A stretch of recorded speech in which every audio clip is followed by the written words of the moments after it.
Hey, my name is Tolga. I exist, therefore I think too much. Kafka, the Metamorphosis is what I'm reading, and I left off where the gentleman, Gregor, is trying to reason with his boss and say that he's fine and he'll be in shortly and don't fire him. So with that, and while all this was tumbling out pell-mell and Gregor hardly knew, gonna reposition myself, hold on, hardly knew what he was saying, he had reached the chest quite easily, perhaps because of the practice he had had in bed, and was now trying to lever himself upright by means of it. He meant actually to open the door, actually to show himself, and speak to the chief clerk. He was eager to find out what the others, after all their insistence, would say at the sight of him. If they were horrified, then the responsibility was no longer his, and he could stay quiet.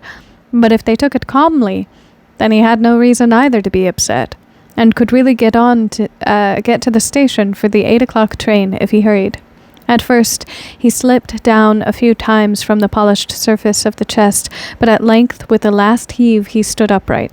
He paid no more attention to the pains in the lower part of his body, however they smarted. Then he let himself fall against the back of a nearby chair and clung with his little legs to the edges of it. That brought him into control of himself again, and he stopped speaking, for now he could listen to what the chief clerk was saying. "Did you understand a word of it?" the chief clerk was asking. "Surely he can't be trying to make fools of us." "Oh, dear," cried his mother in tears. "Perhaps he's terribly ill, and we're tormenting him." "Gret! Gret!" she called out then. "Yes, mother?" called his sister from the other side. They were calling to each other across Gregor's room. "You must go this minute for the doctor. Gregor is ill. Go for the doctor, quick. Did you hear how he was speaking?" "That was no human voice," said the chief clerk in a voice noticeably low beside the shrillness of the mother's. "Anna, Anna!" his father was calling through the hall to the kitchen, clapping his hands. "Get a locksmith at once." And the two girls were already running through the hall with a swish of skirts. How could a sister have got dressed so quickly? And were tearing the front door open.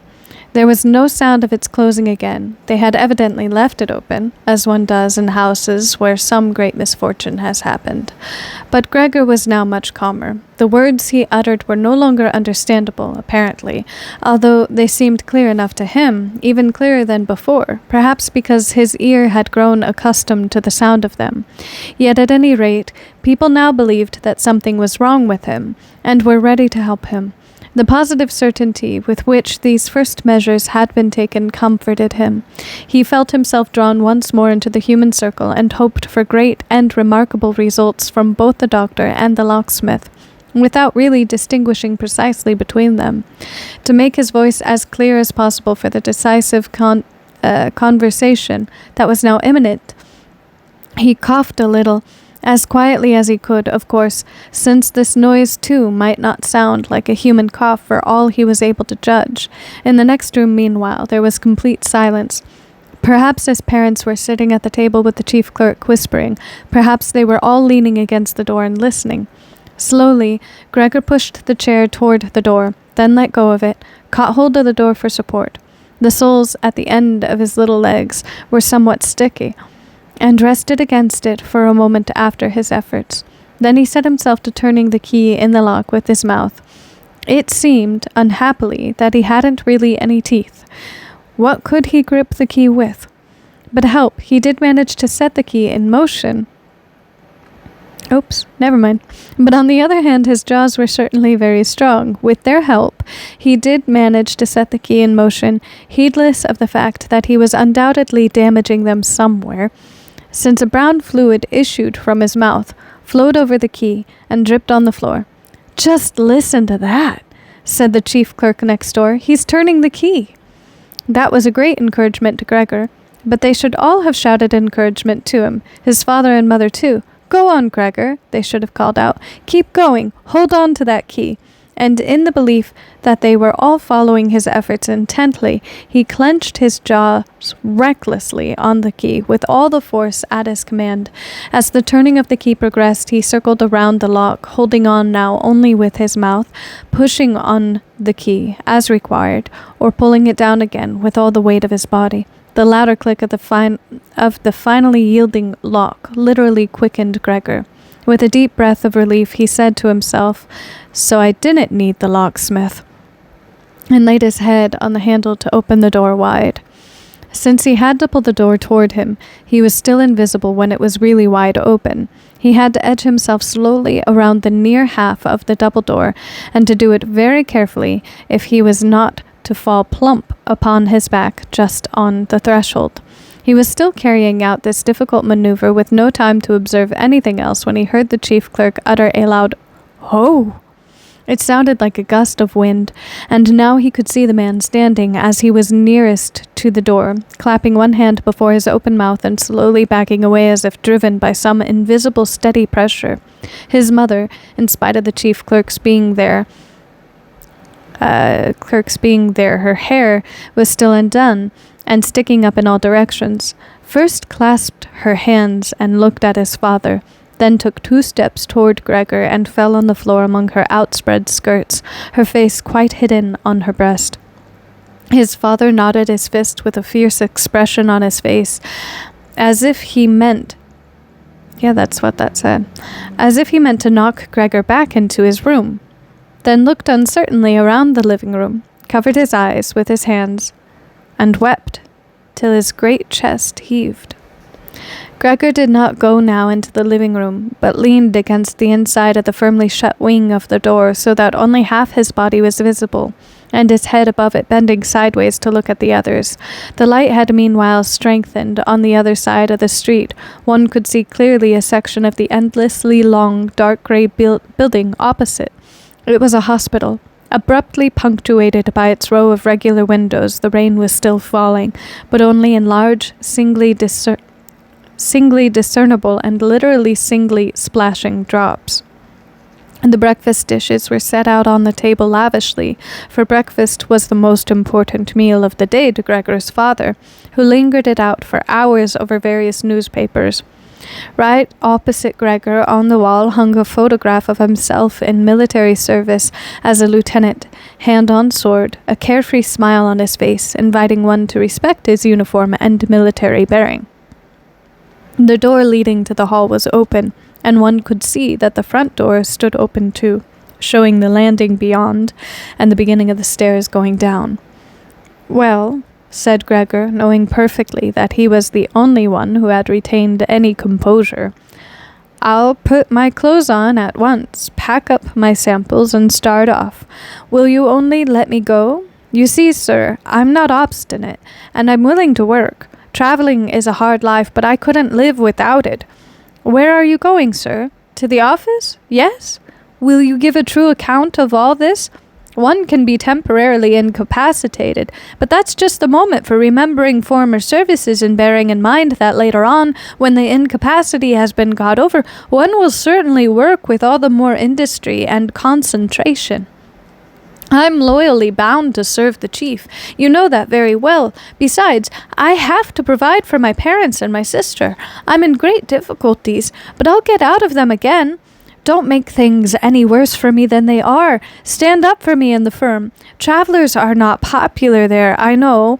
People think they earn sacks of money and just have a good time. A prejudice there's no particular reason for revising, but you, sir, have a more comprehensive view of affairs than the rest of the staff. Yes, let me tell you in confidence, a more comprehensive view than the chief himself, who, being the owner, lets his judgment easily be swayed against one of his employees. And you know very well that the traveler who is never seen in the office almost the whole year round can so easily fall a victim to gossip and ill luck and unfounded complaints, which he mostly knows nothing about, except when he comes back exhausted from his rounds and only then suffers in person from their evil consequences, which he can no longer trace back to the original causes. Sir, don't go away without a word to me to show that you think me in the right, at least to some extent."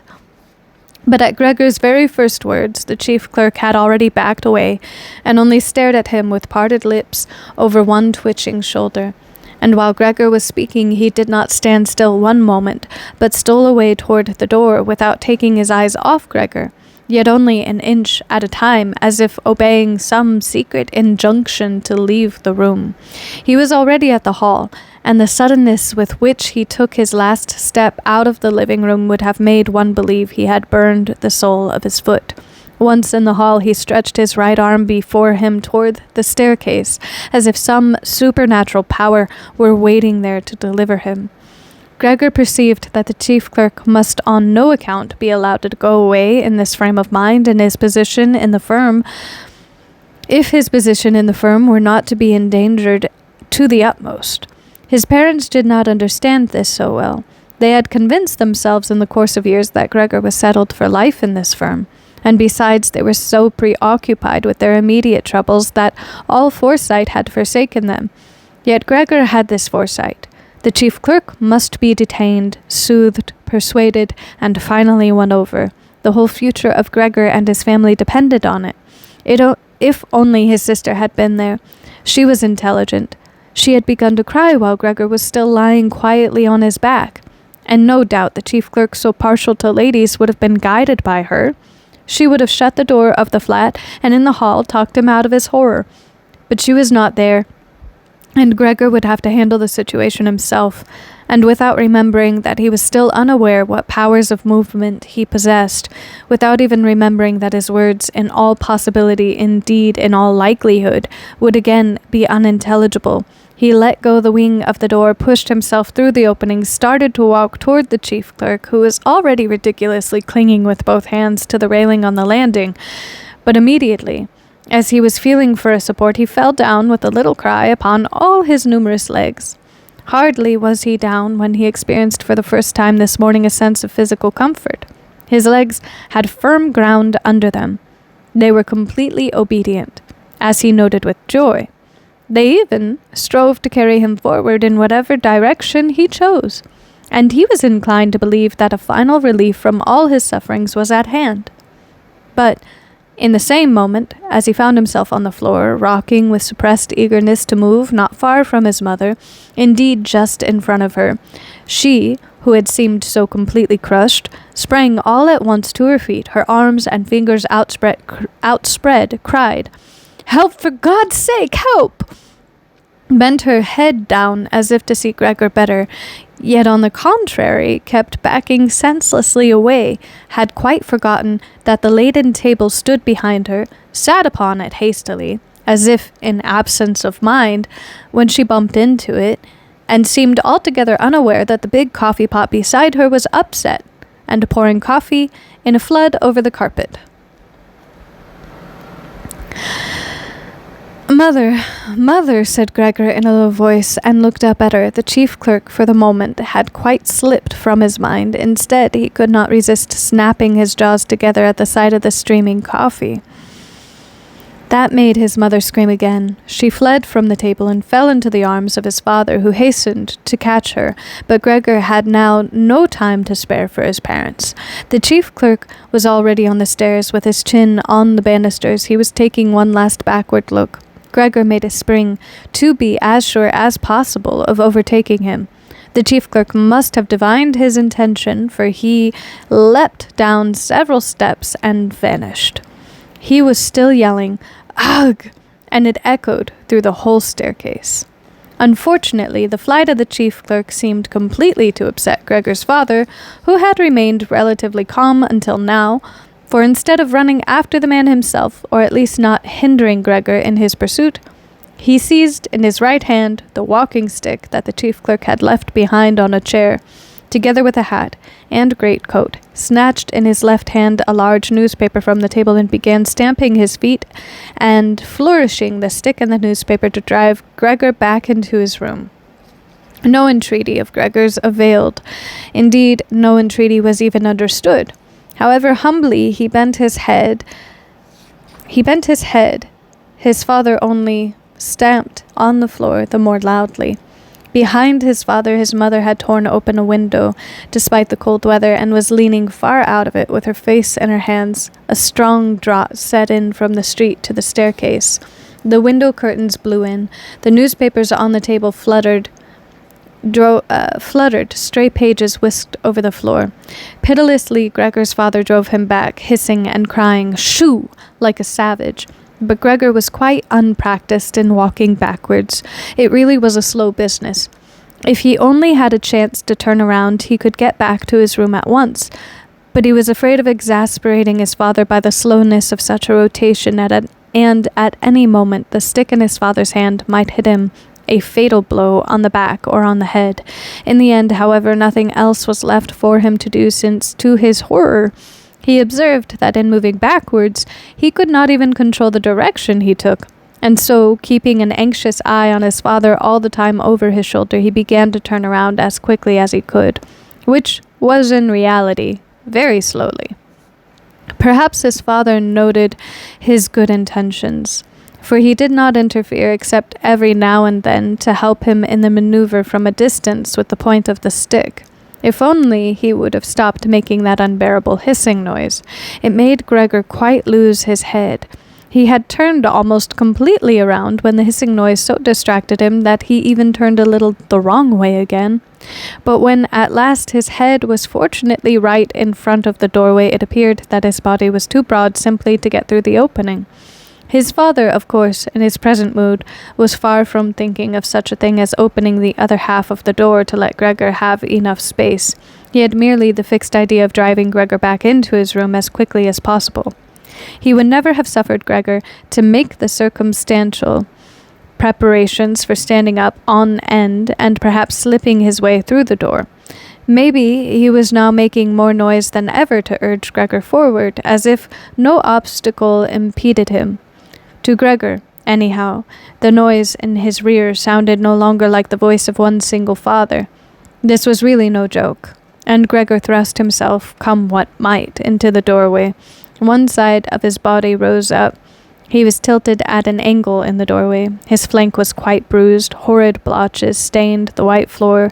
Soon he was stuck fast, and left to himself, could not have moved at all. His legs on one side fluttered, trembling in the air. Those on the other were crushed painfully to the floor, when from behind his father gave him a strong push, which was literally a deliverance, and he flew far into the room, bleeding freely. The door was slammed behind him with the stick, and then at last there was silence. Okay, that is 20 minutes, and ow, man, ouchie.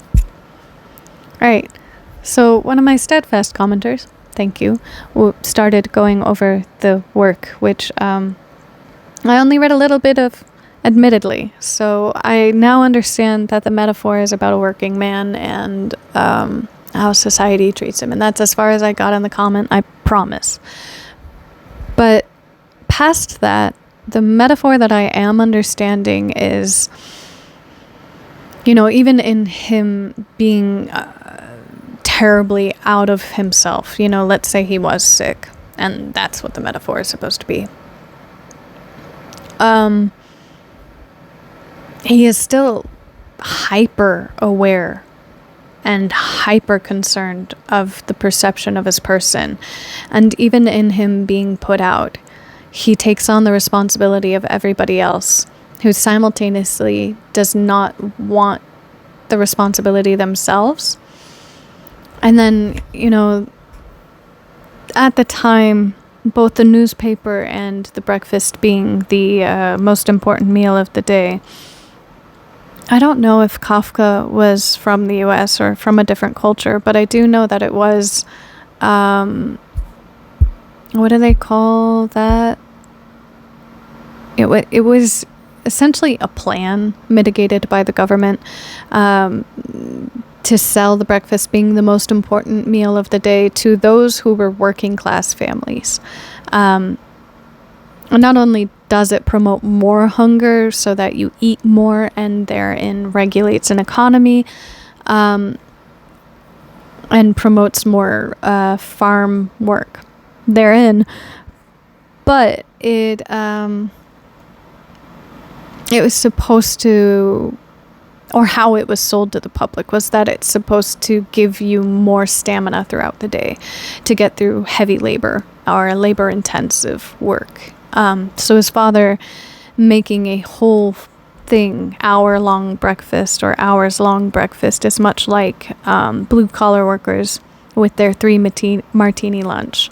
And not only does it provide brevity to any worry that is assuaging the brain, but it also makes one feel self-important of what is happening. And then combining that with reading the newspaper for the time before the newspaper was bought out by major business moguls, for the time that was how one perceived the movers and shakers of the world, and sometimes where to invest their stock or their time or their money or even just their intellect, their thought. So all of this to say, it is my belief that the father understands he's put off all the responsibility of taking care of the family onto the son, and egotistically feels put out by that, but simultaneously relies on it. And so the brevity provided is, let me avoid this and make myself feel good simultaneously. And then the mention of the military picture across the hall when he exits the room is like, how he describes himself in the military is as though that was the only freedom he was allotted. When he was in the military, he was able to move for himself. His family didn't rely on him. His prestige was for his own ego, for his own pride. For the country as well, but definitely for him. Whereas him working at this law firm, wherever the fuck he's working, he doesn't get to have self-pride. He's always doing it for everybody else in his life. And Jesus, do I fucking understand the gossip of the office, and then not even like being around to understand how it evolved to where it gets. So then when you do finally come around and you're like, what? How did you conclude that? And so there's no rebuttal you can make, and you're just suffering everybody else's assumptions to a painful extent. So that, while the people in your life believe you've got everything together, has got to be so incredibly smothering, like you're drowning on oxygen and there's nowhere for you to go. And then the metaphor of him moving backwards, that it's harder for him to move backwards and that he loses control of his legs again. That metaphor of finally having firm ground underneath him and feeling like the troubles are gone because he can at least understand what's going on. But then the troubles keep going because of how other people perceive him. So he starts moving backwards when their perception of him goes awry and horrible. But in moving backwards, he again loses sense of direction and control over self. And so he turns around and further loses control of herself due to how people are acting based on their perception of him. And this sounds kind of like, if it is a metaphor, and if it is based on, wanting brevity, being overwhelmed, being overworked, being underappreciated, most people turn to drug usage. And so it seems like, I've lost myself in trying to find myself again and trying to move backwards where everybody perceived I used to have it. And you can't move to something you've never had. So if you've always felt like you weren't actually doing anything for yourself, moving backwards, you're still not doing anything for yourself, but now you're moving backwards in a position where you are no longer yourself to not doing anything for yourself. Totally losing direction, losing understanding the ground beneath you, and suffering the consequences of other people and their negative opinion. And then just the sadness and the blood freely sprayed everywhere, becoming everybody's sacrifice because they cannot handle the responsibility they have lost control over. And so they don't mind the pain they inflict on you. I would cry if I was capable of crying randomly, and didn't bottle up my emotions. But that hurts. And I am definitely the type, the bigger the bug, the more I don't want it around me. I cannot stand a cockroach, and I've thought about why. And sure, there's like the taboo understanding of it spreads sickness, and its guts contain like all the bad things. But for me, I am pretty sure that I just don't like guts.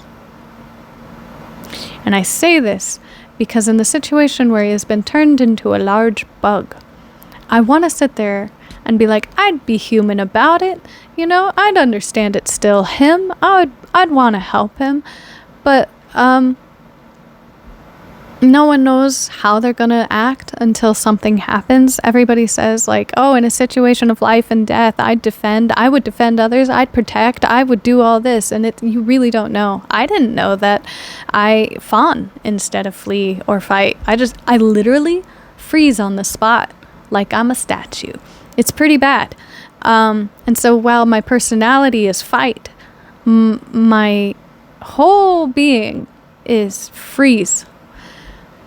And in a situation where someone in front of me is suffering their life and doesn't understand they're suffering their life, and then doesn't understand they're suffering the negative opinions of everybody else, so cannot properly communicate themselves, and then tries to find proper footing by going back to how other people understood them, where they, again, never understood themselves, would I be there for them? Would I know how to be there for them? Would I understand what is happening? Would they be able to perceive my emotions towards them other than just horror at the lack of responsibility I feel towards the situation? Can you properly love someone and care about someone if they cannot properly communicate where they're at? If you do not know them, if you do not know what they are going through, you do not know what to give them, how to give them, or what to give them of your person.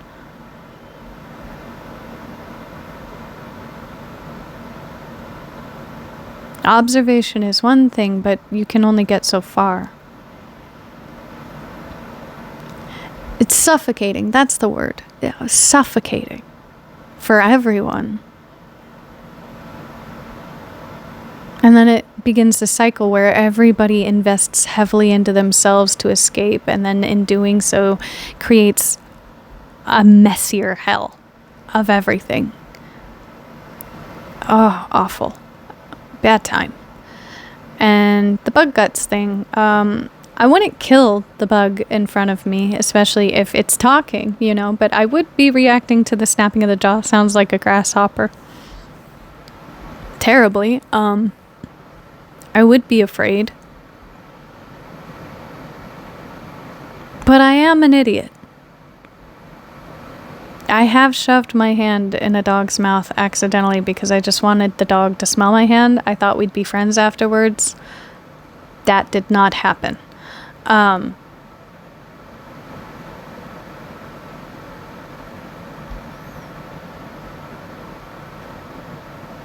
You never know how you react to something, metaphorically or otherwise, until it happens. I've watched the destruction of people around me, and I've watched people that I love destroy themselves, and I let them do it. Because I've never been in control of myself. And I don't have the tools necessary to help anybody, and so what I tell people is, if I can help you, if you know there's something I can give and something that I can do, please tell me. Because I would want to be there for you. I just don't know what the fuck I can do. And if you know, that's awesome. Tell me. No one tells me. And I then just normally offer, hey, I can clean your house, which really doesn't do a hell of a lot. And normally when people choose to destroy themselves, they reinvent themselves in such a way where they then hold everything that was in their prior life in contempt. So I'm very used to being hated. Whether I deserve that or not, I don't care. It's their life to live.